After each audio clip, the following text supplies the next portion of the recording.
Kembali lagi dalam program Smart Business Coaching dan kita ada di segmen ketiga Smart Listener. Ini masih membahas tentang 4 proses sukses ya dalam bisnis Anda tentunya. Dan kita tadi sudah sampai di proses bertindak ya Coach ya. Tindak. Oke, mimpi udah ada, potensi udah ada gitu ya, rencananya udah ada. Tapi kalau nggak dikerjakan ya sama apa dong, Sama ya aja, kan? iya. Oke, kalau gitu selanjutnya apa ini Coach? Ya, selanjutnya proses kebiasaan. Oke. Nah, kita adalah kebiasaan kita. Oke. Jadi seperti yang sudah dijelaskan tadi ya, kalau sudah bertindak ya, jangan berhenti gitu. Oke. Lanjut terus ya.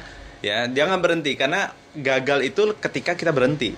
Justru pas berhenti gagalnya ya. Iya, kalau Betul. bisnis turun atau pelanggannya kurang, cash flow-nya lagi bermasalah, ya diperbaiki. Iya, Kalau betul. berhenti ya disitulah letak gagalnya. Oke. Ya, makanya ketika kita sudah action ya dan sudah buat planning ya, nah itu aja kalau kita evaluasi bisa jadi ada semacam kesalahan yang harus dievaluasi. Iya. Makanya di sini penting untuk merawat atau menjaga kebiasaan kita. Oke. Nah, ini tipsnya adalah bagaimana kita komitmen dan konsisten, Mbak Ica. Oke. Apa sih yang membuat kita komitmen? Ya, lihat lagi strong why-nya, lihat lagi dream-nya. Oke. Nah, kemudian bagaimana kita mampu untuk konsisten? Nah, apakah kita punya to-do list? Oke. Apakah kita punya planning gitu? Nah, ini kan membantu kita untuk konsisten. Iya. Nah, apakah aktivitas kita dibuatkan activity list-nya ya, kalau yang sudah familiar dengan Google Calendar misalnya ya digunakan itu ya, ada tools-tools produktivitas di smartphone bisa dipakai gitu ya, sehingga kita tuh bisa dapat notifikasi. Oke. Oh ya, hari ini harus bangun pagi, harus ngerjain ini, harus ngerjain itu, sehingga produktif. Oke. Nah, di fase atau proses kebiasaan ini sangat penting karena ketika kita punya kebiasaan yang tidak baik, tidak efektif, maka nggak akan sukses gitu. Oke. Artinya di sini perlu ditekankan itu evaluasinya kali ya Coach ya? Yes, Tetap bertindak ya, evaluasi yes, ya, iya. paling penting di sini ya. Dievaluasi. Yang dievaluasi adalah konsistensinya. Oke. Konsistensinya ya Iya. dari tindakan tadi itu ya. Yes. Nah, bagaimana kita melihat diri kita kalau misalnya kita tidak ada acuannya gitu tindakan kita. Makanya kan kalau konten kreator misalnya, Iya. katakanlah YouTuber misalnya, ya kalau dia tidak konsisten untuk posting atau misalnya upload video ya, ini kan secara algoritma kan penilaiannya kurang baik gitu Iya, ya. iya. Nah, ratingnya mungkin tidak penilaiannya tidak seperti yang sebelumnya kan gitu. Nah, ini jadi penting konsisten itu. Nah, begitu juga yang usahanya promosinya di sosial media, di Instagram ya, di Facebook. Nah, itu rutin. Oke. Nah, gitu. Komitmen dan konsisten juga Yes. menjadi penekanan dari proses kebiasaan ini. Iya, kalau kitanya nggak komit dan konsisten, gimana tim kita? Iya betul.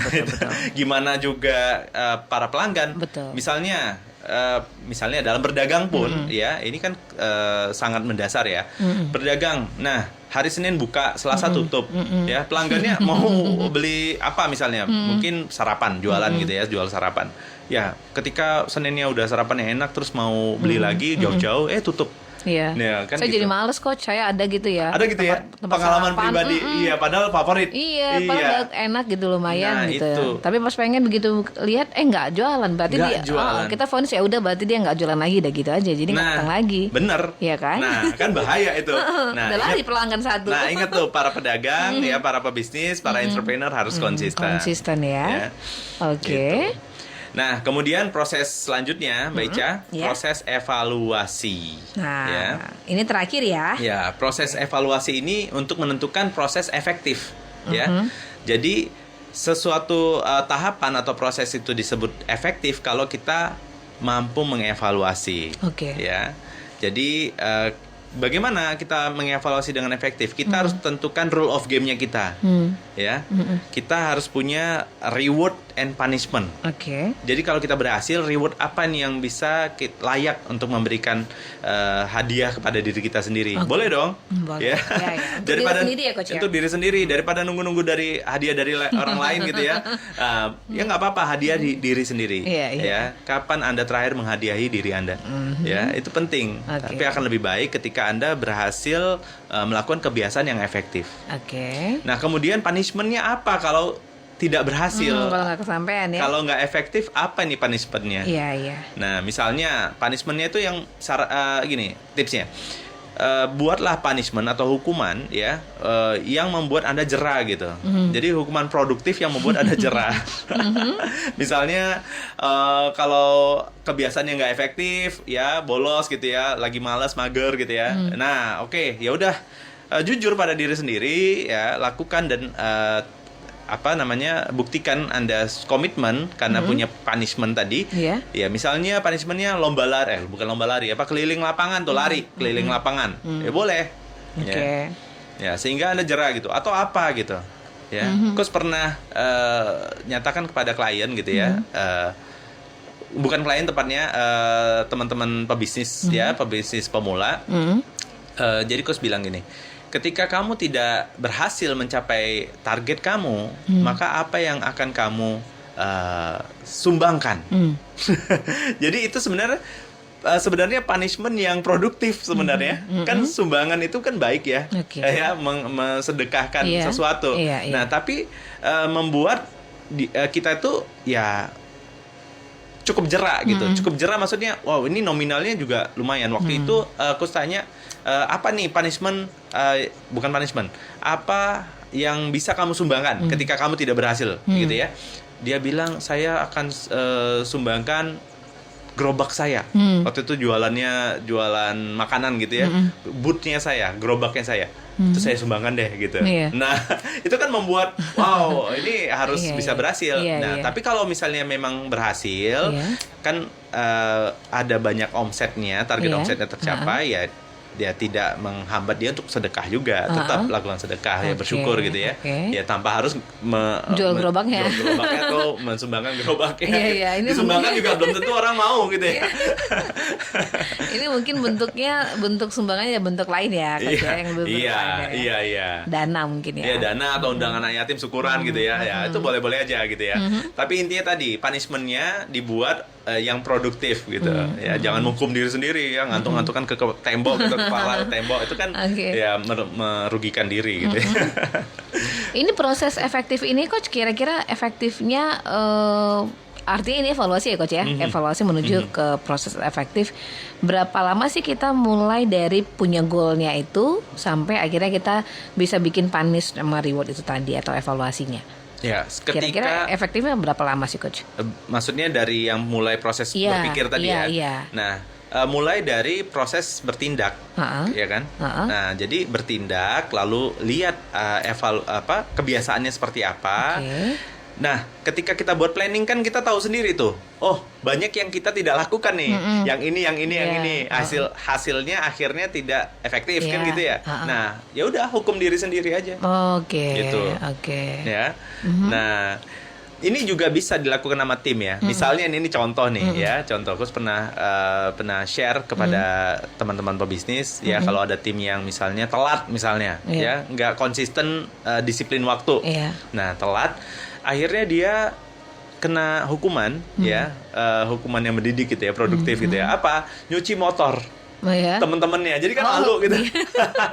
Kira motor dia sendiri, motor semua teman-teman. Iya, di kantor. Rasakan. Efek jerah banget tuh ya. Efek jerah, iya itu kuncinya Mbak. Nah, bagaimana bisa mendapatkan efek jerah tadi, gitu. Itu sepertinya punish yang lumayan itu ya. Lumayan berkesan ya. Yang berkesan ya. Akhirnya dia tidak lakukan lagi gitu ya. Kalau misalnya kita itu kan ngomongin tentang dari proses bertindak, ada nggak waktu yang ideal Coach? Misalnya 3 bulan kita perlu evaluasi, atau mingguan boleh, atau punishnya itu setiap berapa lama sekali sih kita punish rewardnya itu? Seminggu lah. Seminggu ya, kita evaluasi seminggu, ya. Kalau kita tidak evaluasi mingguan, nah maka kita nanti evaluasi bulanannya udah terlalu banyak ini yang dievaluasi. Banget yang ketinggalan ya, keteteran udah nggak ingat lagi gitu. Kalau seminggu kan kita masih ingat tuh, Senin, Selasa, Rabu apa aja sih gitu tindakannya. Gitu. Maka evaluasi di sini fasenya kita harus thinking time ya, luangkan waktu untuk berpikir ya, untuk bisa meresapi apa tindakan-tindakan yang efektif, apa yang belum efektif, apa yang menurut kita itu berhasil, Yeah. apa yang menurut kita itu masih belum berhasil, Okay. apa reward yang mau diberikan untuk kita, ya rewardnya sederhana aja, rewardnya ya misalnya makan coklat gitu, dikit atau minum kopi di cafe yang favorit gitu ya, misalnya kayak gitu, ya sederhana aja. Oke. Gitu. Kemudian tadi efek jerah yang didapatkan dari punishment apa gitu ya. Boleh. Dan ini mungkin bukan hanya untuk di pribadi ya coach. Kalau misalnya kita mau terapkan ini juga kepada karyawan juga nggak ada masalah ya coach ya? Bisa iya. Nah, sebelumnya tapi harus dibuat dulu nih apa nih target perusahaan, Oke, apa target karyawan. di-share ya, betul. Iya, Oke. gitu. Jangan tiba-tiba nggak ada apa-apa di panis aja. Iya, apa ukurannya gitu. Iya. Apa landasannya ya Apa saya landasannya? dilakukan seperti ini? Harus disepakati di awal. Dia juga bingung dikasih hadiah kenapa saya ini? Ya kenapa ya? Tapi boleh aja ya. Itu kalau misalnya kasih kejutan ya boleh gitu. Ya. Tapi alangkah lebih baik memang seperti yang coach sampaikan tadi Iya. disepakati dari awal ya coach ya. Iya, Artinya disepakati. dia pun menyadari bahwa performa saya minggu ini baik sehingga saya diapresiasi, saya harus Iya. pertahankan. gitu Iya, ya. nah dia menyadari dia bersama-sama di tim ingin memenangkan pertandingan. Iya, Ya, oke. pertandingan apa aja yang ingin dimenangkan bisnis. Nah, di situ pemimpin harus buat kesepakatan ya. Misalnya seorang CEO harus buat CEO letter. Iya. Jadi surat direksi atau surat direktur gitu ya. Oke. Atau surat CEO istilah. Jadi GM, CEO, direktur. Nah, itu hanya beda penyebutan saja Iya. ya, posisinya ya kurang lebih sama lah gitu ya. Peran dan fungsinya. Oke. Ya, pemimpin di bisnis. Nah, buat CEO letter, di situ ada aturan mainnya, kemudian disepakati. Gitu. Oke. Ya sudah. Setelah itu baru kita bisa berujung pada punishment review tadi ya. Yes, ya. Oke, baiklah. Itu 4 proses sebenarnya kita masih ada 1 segmen lagi. Kita break dulu ya coach ya. Yes, nah Oke. di proses efektif ini masih ada yang bisa kita bahas. Ya, tentunya masih akan kita breakdown ya di Yes. segmen terakhir. Kami akan kembali untuk Anda usai jeda. Tetap pastikan Anda bersama kami.